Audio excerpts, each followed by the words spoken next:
There was a busker playing his violin just outside Washington, D.C. Metro Station. He had a cap on, it was quite unassuming, he was just wearing normal busker clothes. He was playing one of the most expensive violins ever and some of the most beautifully composed music from the most talented artists and talented composers.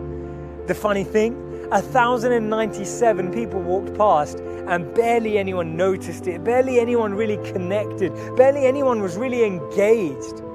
In just under an hour, he'd accrued about just over $30, and that's not a bad amount for a busker, but the fascinating thing was that just a week before, he'd sold out an arena for $100 per seat. This was actually a social experiment conducted by the Washington Post, which showed, do we miss beauty when we see it unexpectedly? Are we not able to observe beauty, observe talent? Is it that we miss the most amazing things in the world just because we don't see them on television, or they're not presented to us in a certain format or in a certain package or in a certain box?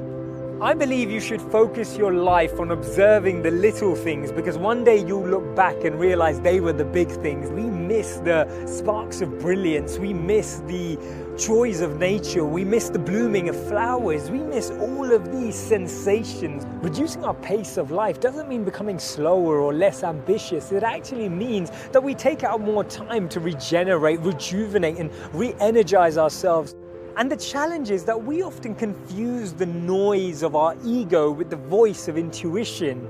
But actually, the more we tune out of the space we're in, we can tune into that intuition. We can actually find how we can be guided and navigate life, because big egos have little ears. And that means that we can't hear properly. Because the truth is, everything has beauty, everything has life, everything has energy, but we just don't have the eyes to see it. We don't have the eyes to perceive it. We don't have the eyes to appreciate it, but we can have those. We can actually develop insight. We can actually develop new ways of looking at things simply by becoming more attentive, simply by becoming more mindful, simply by becoming better observers of reality rather than participants.